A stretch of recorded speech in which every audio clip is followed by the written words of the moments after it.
Alright, so this is an Army map. I'm just going to do a quick overview of some of the stuff that we learned last week.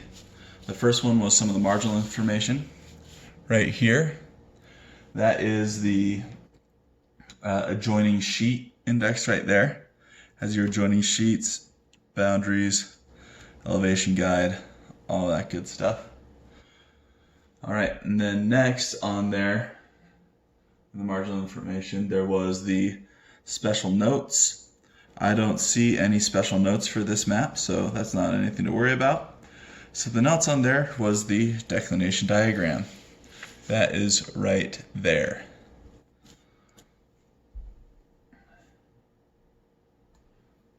Other marginal information. We have the scale. That's right here. It is a 1 to 50,000 map. And then you also have the bar scales. Contour intervals right here. Contour interval 20 meters. Elevation in meters. Then it has your supplementary contours at 10 meters. And then you have your grid reference box, which is this one right here.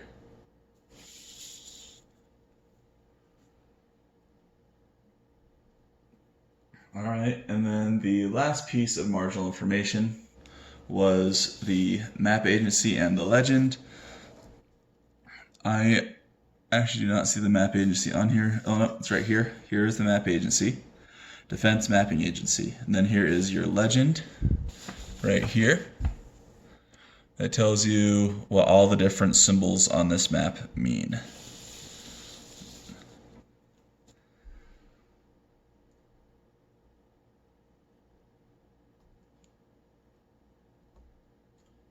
Okay, now the next up was terrain features. We'll be hitting that a little bit later in today's lesson. And so these are the tools that you need when dealing with map. You need a protractor, and then you also need a pencil. A fine-tipped mechanical pencil is the best. This one's 7mm. If you can even get a 0.7mm. If you can even get a 0.5, that's even better. Mechanical pencils are probably the best thing you want to use because you do not want to write in these maps with pen.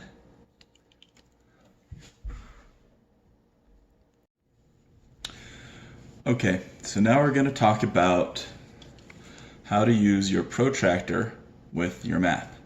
So, with your protractor, you have different portions. So this is used on a 1 to 25,000. This one is used on a 1 to 50,000, and this is used on a 1 to 100,000 scale map. This map is a 1 to 50,000 scale map, so we're going to use this one.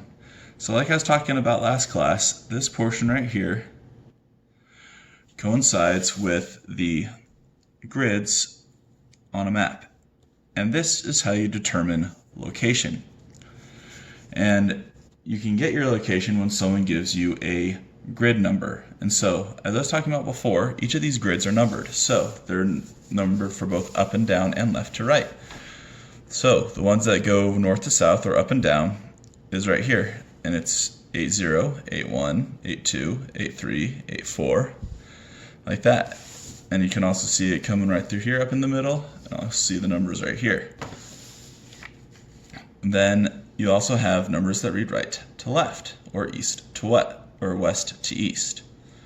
So 01, 02, 03, 04, and then over here you got 08, 09, 10. And so if someone was to give me a 4-digit grid, so in this one it would be Echo Golf. Now Echo Golf is the section of map that we're using right here. Echo Golf 1082. I would get my protractor and I would read right to left, then up to down. And so I'm going to read these coordinates, then I'm going to read the ones that go up. So it's going to be 1082. So I'm going to find the 10. So that's right there. Okay, 10. So what we're looking for is going to be along this line. 82, okay. 82, 1082 is right here. And so I know that what I'm looking for is going to be in this square. You always look to the right and up. That square to the right and up of this point of the 1082 is going to give you the grid square you're looking at. Alright, so that's a 4-digit grid, and that'll get you within 1,000 square meters of where you're looking for. So this box right here is 1,000 square meters. Now let's say I need to be a little bit more precise. I would need to have a 6-digit grid, and so that's where my protractor comes handy. Before this, I didn't need a protractor. Now I need a protractor. So let's say that the grid is Echo Golf 105822. So I take the first two from that, so 105 or 10 and 82. So I'm still at this one, 1082. Then I look at the last numbers in those sequences. So after 10 I have a 5. So I'm going to line my 0 points up on that grid that I'm looking for at the 1082. Then I know it's 105, so I'm going to move this till I hit the 5 on my protractor. And then I know that the last digit was a 2, so I'm going to come up here and find a 2. So I know that this is where I'm looking for, right there. Now that gets me within 100 meters of what I'm looking for. Would be that one right there. All right, let's get rid of that. That's why I use a pencil, so you can erase it. So the next one is a 4-digit grid, and 4-digit grids is what you'll most likely be using throughout your ROTC career. And so line it back up again. So let's look in the same grid square. So I'm still in the 1082 grid square, and the coordinates they give me is Echo Golf 10468215. So I look at those first 4 numbers, 1046, and I take the first 2 off of that, so that's right there, is in this grid, and then I look for the 4, 6, and so the 6 is in between the 4 and the 5. You just get smaller and smaller as you go. So 4, now I have to estimate about where the 6 would be right there. So that's as far as I move it this way, and now I know that my point is going to be somewhere along this line. Now the last half of the coordinate was 8215. So I'm already in the 82 grid square. I'm in the 1082 grid square. And so I move up till I find a 1. And then in between here, so think of this as like a 0.5. So that would be right there along that line. So move that to the side. Mark that point, and it is right at the intersection of a road, and that is how I find a point on a map. Someone gives you a grid coordinate, that's how you find it. Alright, so this next point we're going to look at contour intervals. Now we already went over this quite a bit in last class, so I'm not going to spend a ton of time on it. But so we're going to look here at Northcraft Mountain. So right here I have a contour index of 300. And near the top I have a contour index of 400. Now if you remember in your marginal information, it'll give you your contour intervals. This one says my contour intervals is 20 meters. Now I don't see any dotted lines in there, which would be my supplementary contours. And so I don't have to worry about that, but just for reference, my supplementary contour intervals are 10 meters, but those will be represented by a dotted line instead of these solid lines. Okay, so we have a solid line here, which says we are at 300 meters elevation. And so now we're going to go up, so that's 320 on that fainter line, 340, 360, 380. Then as we get close to the top of the mountain, we're at 400 meters elevation. Now, as I was telling you, go about half the elevation, and you'll get the top of the elevation. So that'd be about 410 meters for your max elevation, because you're halving your contour interval there to get your max elevation. So that's how that works with contour intervals. All right, now we're going to go about determining direction, or what we use in Army term is azimuth. Your azimuth is your direction of travel. So if we are here on the top of Northcraft Mountain, but we need to get to Forest Cemetery, how do we determine which direction we need to go other than knowing that Forest Cemetery is somewhere to the west of Northcraft Mountain? So there is a way to do it, and you use your handy little tool, the protractor. Now, take a look at the protractor again. You can also see this on the slides, but it gives you a degrees scale, and that is this scale on the inside here. The outer scale up here is mils, but we will not be using mils, we will be using degrees, because that is what is also on your compass. So, protractor, it goes from 0 to 359 degrees, because 360 would be at 0 again. So, this is how you determine direction. You see there is a cross in the middle of the protractor. When determining which direction you need to go, you need to put your current location in the very middle where that little dot is. And so we are on Northcraft Mountain, so let's put that there. So Northcraft Mountain, there we go. We're on the top there. All right. As you can see, we are lined up parallel with this line because that's about where the top of Northcraft Mountain is. And we know that we need to get to Forest Cemetery somewhere over here. So what you can do is you take something that has a straight line, put it on top of your location, and then line it up with where you're going. So Forest Cemetery is about right there. And so I need to bring this over. And as we can see, so if that's 255 degrees right there, 6, 7, 8, 9, then 260. So we need to go at about 260 degrees is what that would be. We need to go 260 degrees that direction to get to the Forest Cemetery from Northcraft Mountain. So that was 260 degrees. All right, so now let's say that we have our compass with us, which we should.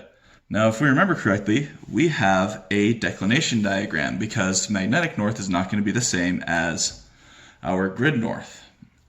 And so we need to offset our compass to do that. So we take a look at this. This one says it has a GM angle of 21 degrees because this is in Washington here near Fort Lewis. So bring this back here. So when going from a grid to magnetic, U minus, think of it this way. If grid for G to magnetic, M. So think of that as general to major. And going from grid to magnetic or general to major, you always have to subtract the GM angle. So if the GM angle is 21 degrees, you need to subtract that from 260. And that will bring you to 239 degrees. And that would be your direction of travel when using your compass.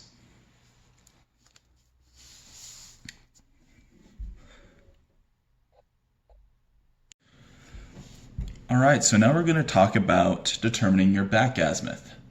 Now, determining your back azimuth is going to be useful for, let's say you don't know exactly where you are, but you can see a known location. All right, so determining a back azimuth. So let's say you're traveling on a road and you know that you're in a certain grid square, but you don't know exactly where on that road you are. So let's say you're on this road right here in the 1282 grid square. You're somewhere in here, but you don't know exactly where you are. But you do see Northcraft Mountain, and so what you can do is you can shoot an azimuth to it off of your compass. You point your compass at it, and you can see which direction or which azimuth that is at. And so you take that, you're like, okay, I got 11 degrees. So if I needed to go to Northcraft, that put me at 11 degrees from whichever location I am at on this road. Now, you need to still figure out where you are. And so the first thing you need to do is change your azimuth from a magnetic azimuth to a grid azimuth. And so we're going to do it the opposite we did earlier. where we subtracted, because now we're going to go from magnetic to grid, and so we're going to need to add. And so we're going to add 21 degrees, which will give you 32. So now you know that on a map, from your location to the top of Northcraft Mountain is 32 degrees in that direction. Now, the way that this helps you in determining where you are is that if you know that you're on this road somewhere, if you draw that line, that back azimuth, coming back from Northcraft Mountain, it'll intersect somewhere on that road, and wherever that intersects, that line intersects on that road is where your location is. And so I line my protractor up top of Northcraft Mountain.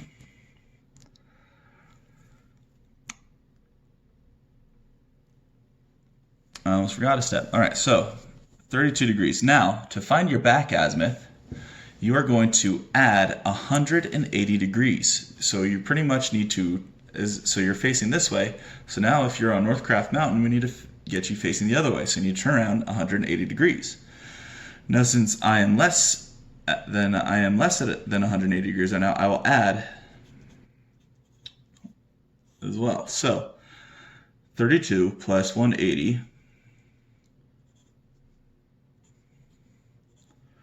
is going to give me 212 degrees. So now I know that if I'm standing on top of Northcraft Mountain, I'd be looking 212 degrees back towards my location. So what I'm going to do is I'm going to take my straight edge again, line that up, find 212.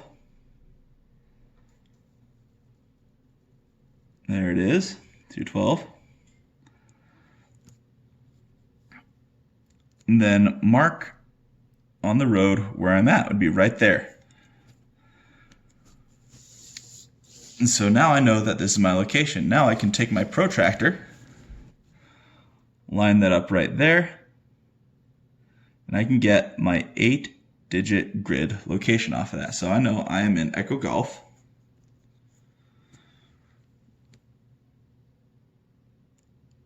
One, 2, 3, 5.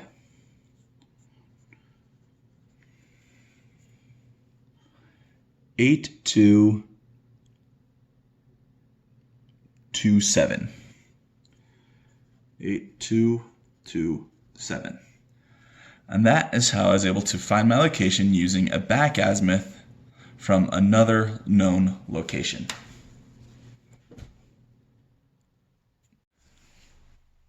Okay, and so for the last part of today's lesson, we're going to talk about how to determine distance on a map. There are two types of distances. There is straight line distance and there is curved line distance, and we're going to talk about how to measure that on a map. So let's talk about straight line distance. So let's say that you knew you were able to travel in a straight line through an area. So it's a nice open area. All right, so let's say you're here at this intersection right here, and you knew you needed to get to Forest Cemetery right here. And then you could just travel straight there. So what you could do to determine your straight line distance is, again, take a straight edge, line up the 2 points, then you're going to mark that point on here. You're going to mark the other point. And then you can take this over to your bar scale right here, and it's going to tell you, going from 0 to 1,000, you know that this is 1,000 meters. So you're at 1,000 right here. So now you know that you're somewhere between 1,000 and 2,000 meters to finish it off. So what you would do is you come to this portion of the bar scale right here, where you line up this distance to tell you how many more you got. So you got 1, 2, 3, 4, 5, 6, 7, 8. So that's 800 meters right there, is this distance. So you know that the straight line, so you add those two together and you got 1,800 meters. And so the straight line distance from that intersection to Forest Cemetery is 1,800 meters. Now, let's say that this seasonal creek that we got going through here is raging during the middle of the spring thaw, and you can't go in a straight line from your point to the forest cemetery. So you decide that you need to follow this road. So you need to determine a curved distance, a curved line distance. So you can actually use a similar method. You still are going to use a straight edge on a paper. So what you do is you line it up with the road, mark your starting point, and then mark where the road curves again. Now you're going to turn your paper and mark where the road curves again. Mark that spot right there. Turn your paper,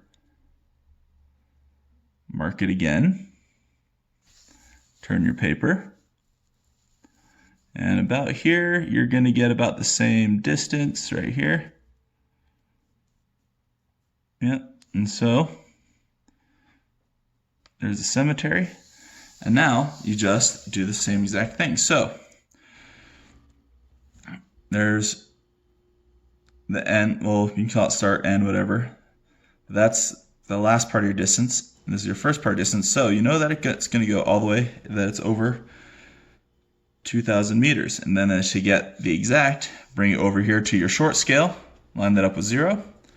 You know that this was the last spot. And so that was 100, and that's probably about 70 meters right there, 80 meters. We'll go 80. So we'll go 170 meters plus the 2,000. So that's going to be the 2,170 meters curved line distance from this intersection to Forest Cemetery. And that is how you determine distance on a military map.